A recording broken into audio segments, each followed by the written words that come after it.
Continuando a apresentação das plataformas, a próxima plataforma que nós iremos comentar é sobre a Zano. A Zano é uma plataforma no-code back-end.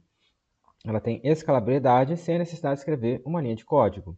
Ela vai oferecer a possibilidade de trabalhar com um banco de dados flexível, baseado no PostgreSQL, um sistema popular de gerenciamento de banco de dados de código aberto.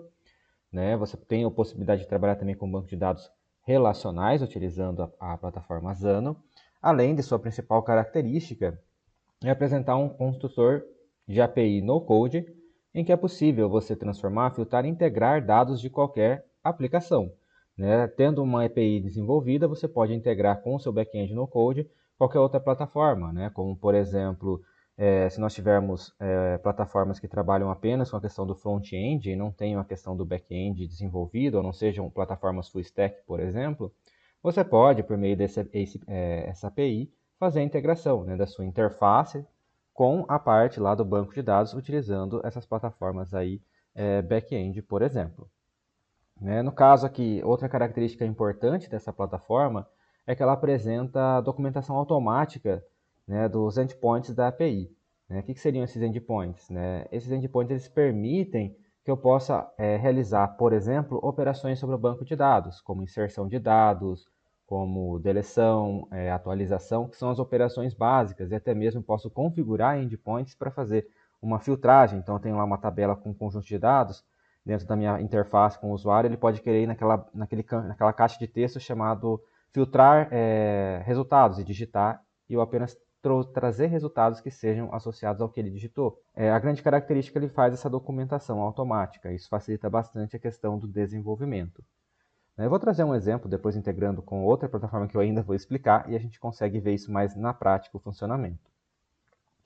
Outra plataforma, só que aqui com um paradigma um pouco diferente na parte, principalmente da montagem lógica, é o Codeler. O Codeler ele é baseado no App Inventor do MIT, onde nós temos o desenvolvimento da lógica da aplicação utilizado por meio de blocos, blocos de programação. A ideia é bem semelhante a um Lego, onde eu vou montando os componentes, montando a lógica por meio desses blocos até eu conseguir construir a minha aplicação. Ela é um pouquinho mais complexa de se trabalhar do que a Bubble, que nós vamos utilizar, ou o Flutterflow, por exemplo, mas ela é utilizada principalmente para a questão de... tem a questão de desenvolvimento, mas voltado para aprendizado de programação, focado ali no App Inventor, só que o Coder é um pouquinho mais profissional. Assim como a plataforma Thunkable também, ela tem essa característica de desenvolvimento por meio de blocos, também com característica mais profissional, inclusive tem mais recursos de templates prontos para você poder trabalhar e desenvolver. Já a Codeler não, ela é mais simples, digamos assim, apesar de você ter um leque bem interessante de componentes que você pode utilizar para funções nativas, os sensores, os componentes nativos do smartphone, por exemplo. Bom, os projetos do Coder eles ficam hospedados no Google Cloud Platform e são essas características básicas. Para a gente mostrar basicamente o funcionamento do Coder e da Zano, eu vou mostrar uma aplicação que eu desenvolvi. Vale lembrar que o Codeler ele não tem a questão de um banco de dados nativo, digamos assim.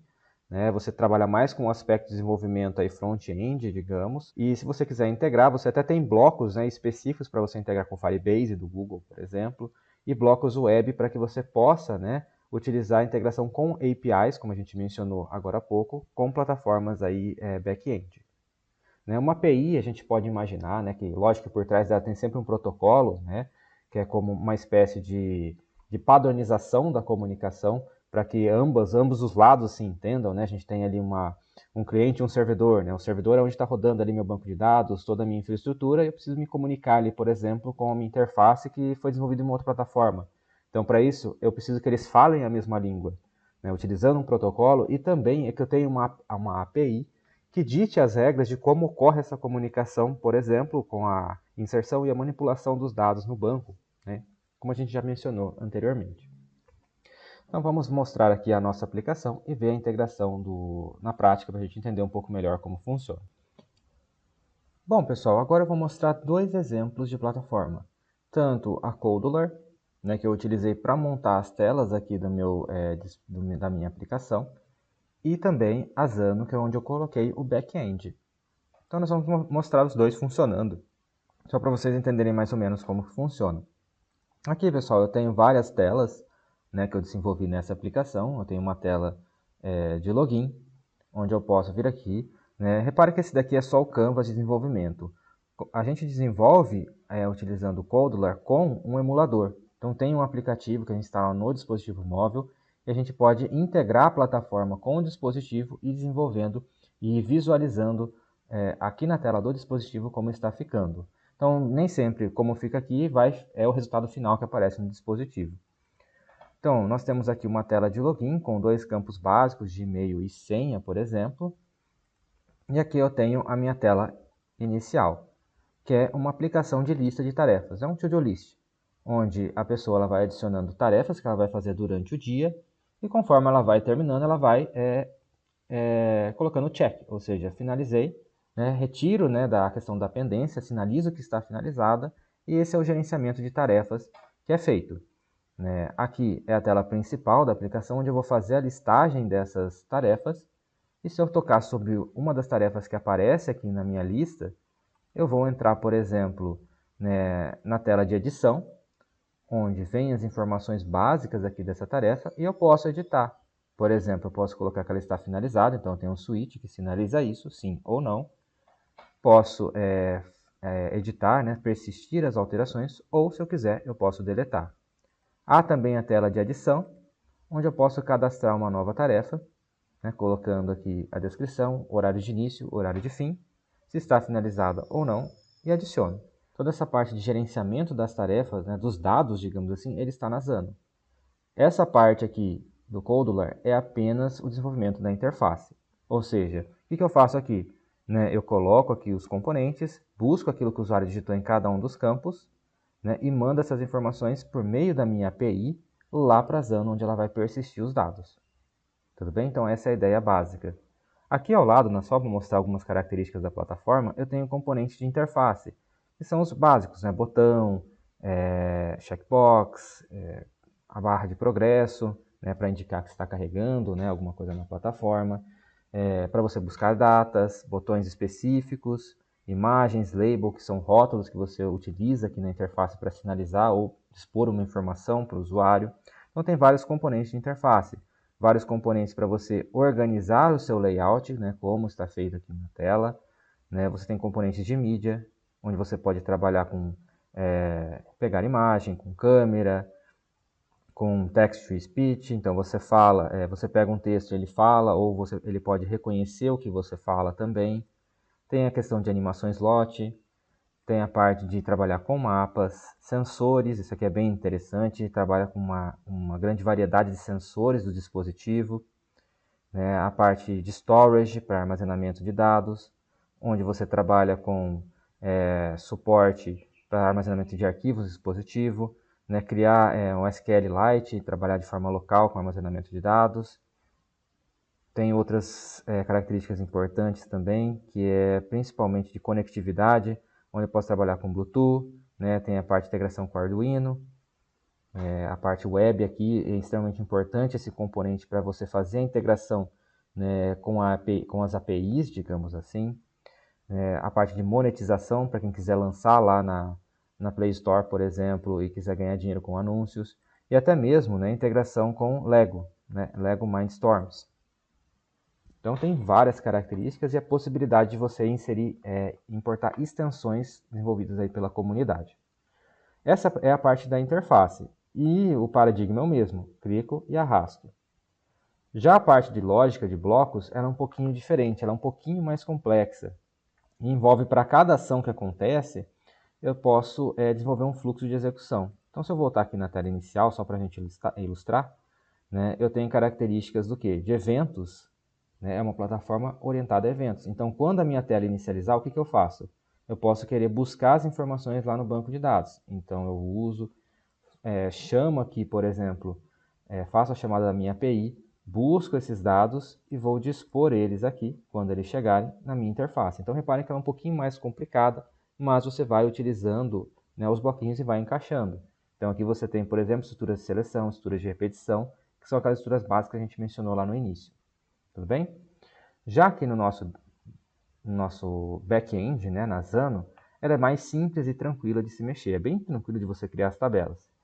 Você tem a parte de database, que é o banco de dados, onde aqui você cria suas tabelas. No caso aqui, a minha aplicação ela tem uma tabela de controle de usuários, né, dos usuários cadastrados. E aqui eu tenho as tarefas que são cadastradas relacionadas a cada usuário. Então, cada usuário tem a sua lista de tarefas.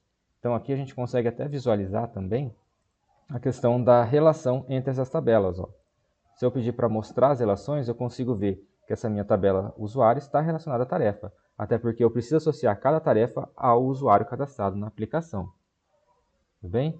Então, ó, se eu clicar aqui, por exemplo, na minha tabela tarefa, eu consigo ver, por exemplo, tudo que está armazenado. Então, eu tenho apenas um usuário João que cadastrou até agora, e aqui estão as características de todas as tarefas que ele cadastrou. Outro aspecto importante é a criação da API. Então, ó, repare que para aquela tabela, isso aqui é feito automaticamente. Quando eu crio a minha tabela tarefa, eu posso solicitar que ele crie também, né, esses endpoints para eu trabalhar com as operações básicas do banco de dados. Então, por exemplo, repare que aqui ele vai utilizar métodos específicos do protocolo HTTP, que é GET, POST, DELETE, PUT. E qual que é a ideia básica aqui? Cada um desses endpoints ele vai me trazer uma funcionalidade específica. Então, por exemplo, este primeiro, ele retorna todos os dados, né, todas as tarefas registradas no banco de dados. Esse é principal para a gente fazer aquela listagem inicial de todas as tarefas que o usuário cadastrou. Eu posso utilizar o POST para adicionar uma tarefa no banco de dados. Eu posso utilizar o DELETE, obviamente, para deletar uma tarefa. O GET para buscar uma tarefa específica, onde eu passo, por exemplo, um parâmetro, um ID. Né? Qual que é a tarefa que eu quero? Ao invés de ser todas, eu quero uma específica. A mesma coisa com o PUT, para eu fazer a edição, né, dos dados de uma tarefa já cadastrada no banco de dados. É lógico que isso aí é algo um pouco mais complexo, né? Eu não vou entrar muito em detalhes desse desenvolvimento, mas serve para vocês buscarem um pouco mais e ver como que ela funciona internamente. Só para a gente entender, vamos buscar primeiramente visualizar o que acontece quando eu vou adicionar uma tarefa no banco de dados. Ó, eu vou clicar aqui, ó, repare que eu tenho que passar valores, ou seja, minha interface lá no Codeler, lá no meu aplicativo, ele tem que mandar alguns parâmetros para que possa ser adicionado no banco. Entre eles, a descrição da tarefa, o horário de início, o horário de final e se ela está finalizada ou não. Depois aqui, ó, das entradas, eu tenho o processamento dessa minha requisição. E aqui é onde entra, por exemplo, o passo a passo. Né? Eu vou adicionar um registro aonde? Na tabela tarefa. Pego essas informações, ó, ao que está à esquerda são as colunas que estão na minha tabela do banco de dados e à direita são inputs, ou seja, aquilo que a aplicação enviou via requisição. Então, eu pego esses valores e adiciono ali no meu banco de dados. Tudo bem? E eu posso colocar aqui, por exemplo, uma resposta. Né? No caso aqui, eu poderia colocar um código dizendo que foi adicionado, ou eu poderia retornar aquilo que foi registrado no banco de dados. Então, é dessa forma que ele vai funcionar de certa maneira. E tem, lógico, a documentação automática que ele cria. Ó. Então, isso aqui ele fica visível, né, e você pode entender mais ou menos como que é o funcionamento de cada um desses endpoints que ele cria. Ó. Se eu quiser buscar todos os registros, ele vai me dizer o que retorna nessa estrutura para que eu possa trabalhar, né, e interpretar esses dados, por exemplo, lá no meu front, lá no meu aplicativo do Codeler. Então, eu vou rodar aqui a aplicação e vamos ver um exemplo. Primeiro, eu vou conectar com o emulador. Então, vou digitar o código aqui no aplicativo. Então, esse aplicativo é próprio para desenvolvimento e emulação da aplicação. Então, beleza. Ele tenta abrir a lista inicial, mas como eu não tinha feito o login anteriormente, eu tenho como se fosse uma lógica por trás que verifica, né, se o usuário está logado ou não. Se não houver login, o que ele faz? Redireciona para a tela de login. Então, vou digitar aqui, ó, joão@email.com e vou digitar a senha dele aqui. Login.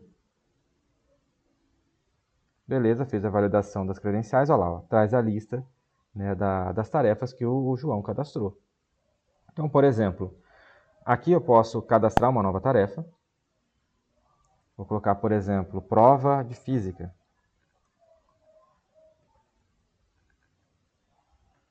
Ah, qual que é o horário de início dessa prova? Sei lá, vamos colocar aqui à noite, por volta aí das 7h30.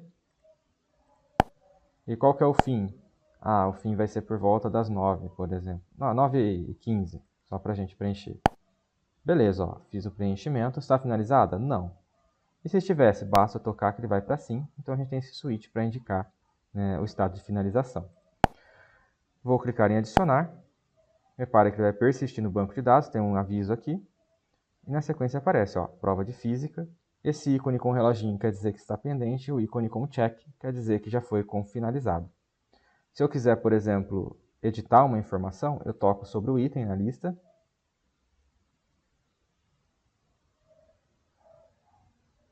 Ele abre aqui a tela, traz as informações e vamos dizer que eu finalizei. Venho aqui, clico em alterar, aí ele atualiza a lista novamente, ó lá. Repare que agora eu finalizei a prova. Posso clicar aqui e excluir também. Tem a opção, além de alterar, posso deletar. E agora a nossa prova de física sumiu. Então, basicamente, essa é a ideia do aplicativo. E repare que, né, tudo isso está correndo, né, essas informações no banco está por trás aqui da Zano. Por fim, nós temos a plataforma Bubble, que é o que nós vamos utilizar para desenvolver a aplicação. É uma ferramenta aí completa para a criação de aplicações web. E faz pouco tempo eles colocaram também a questão de desenvolvimento mobile nativo também, né, o que é uma característica bem interessante. A plataforma só permitia o desenvolvimento de aplicações web, então você tinha uma certa dificuldade para trabalhar de forma nativa, né, com a questão de dispositivos móveis. A ideia é a mesma dos outros. Eu tenho um criador aí de um editor visual drag and drop, onde eu vou arrastar e soltar e depois configurar cada um dos componentes. Né? Posso criar aplicações multi-usuários, né, interativas, e é uma plataforma full stack. Isso significa que eu não preciso de nenhuma plataforma externa para fazer a minha aplicação funcionar. Então, que significa isso? Eu posso tanto desenvolver a parte da interface, né, que seria os recursos por meio do front-end, e eu também posso desenvolver ou configurar o meu back-end, porque a plataforma ela oferece tanto a parte de desenvolvimento e interação com o usuário, como também a parte, né, de configuração e banco de dados nativo.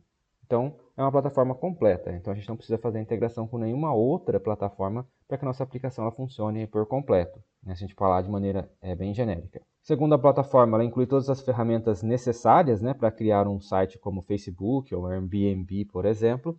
E aqui eu deixei um link que é muito interessante que vocês entrem, que é o Bubble How to Build.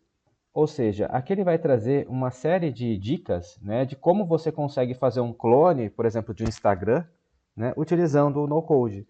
Né? É lógico que aqui, além do Instagram, tem outros sites que você pode dar uma olhada nas dicas, né, e quais são as orientações para que você consiga fazer isso também. Né? Isso é bem interessante. A Bubble produz bastante tutoriais e materiais aí de aprendizado da plataforma. Bom, ela oferece a questão de implantação e hospedagem também da solução. Então, tem soluções de escalabilidade, controle de versionamento, né, tem recursos de detecção de vulnerabilidades da aplicação, né, trabalha-se com a questão de criptografia de dados entre, né, as comunicações, a questão de segurança. Né, ela roda por trás ali do AWS, da Amazon. Então, tem todas essas características. Inclusive, a gente vai ver como funciona até mesmo, né, mais para frente, quando eu for mostrar um pouco mais sobre a interface do Bubble, né, no nosso vídeo de introdução, de criação de contas na plataforma, como que funciona a questão dos planos, né, para você contratar, por exemplo, se você quiser evoluir para algo mais profissional ou lançar uma aplicação no mercado de certa forma. Possui desenvolvimento colaborativo, então é possível você desenvolver em equipes também, o que é uma característica muito importante, né? E basicamente a grande parte das plataformas vai trazer algo nesse sentido. Né? Possibilidade de utilizar inteligência artificial para a criação de toda a aplicação, isso aqui é um recurso muito interessante, que é o Bubble IA, né? Que você consegue, de certa forma, passar uma descrição sobre a sua aplicação, né? E ele gera para você a aplicação. E com isso, lá no editor, por exemplo, você consegue ajustar ou aperfeiçoar aquilo que foi desenvolvido pela IA. É semelhante ao que a gente viu ali com o Webflow. Né? Só que o Webflow ele foca mais no front, aqui a gente foca mais em toda a aplicação. A grande característica do Bubble, né, apesar dela lidar muito bem com aplicações que envolvam, né, uma certa complexidade, principalmente, né, a questão de trabalhar com formulários, trabalhar com operações básicas no banco de dados, ela não é adequada para o desenvolvimento de jogos, né, principalmente com gráficos mais dinâmicos.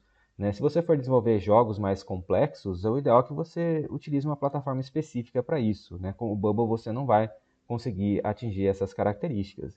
mas se vocês forem desenvolver RPs, CRMs, por exemplo, você consegue fazer utilizando o Bubble. Então, no nosso próximo vídeo, né, nós vamos mostrar um pouco mais sobre essa ideia de usar IA para criar, a utilização de templates e algumas características adicionais sobre a plataforma Bubble.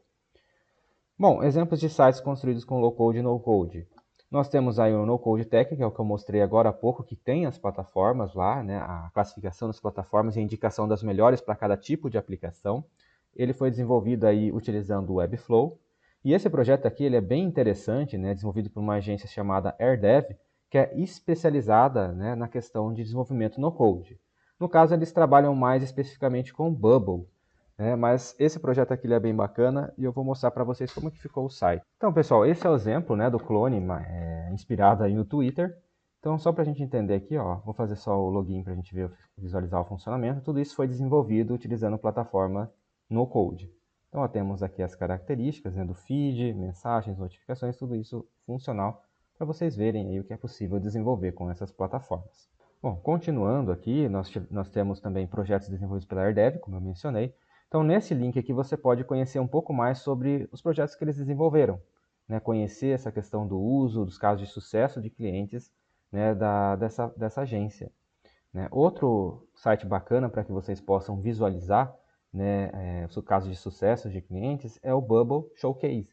Né? Então, basicamente, os clientes da Bubble que desenvolveram e obtiveram êxito utilizando a plataforma aí nos seus negócios. Então, vocês podem ver, fiquem à vontade para explorar as soluções, que é bem interessante ali, de certa forma. Bom, vou mostrar um exemplo de caso de sucesso, que é a Comet, que é uma startup francesa criada aí em 2016. Né? Ela utilizou uma plataforma basicamente voltada para empresas encontrarem desenvolvedores freelancers, né?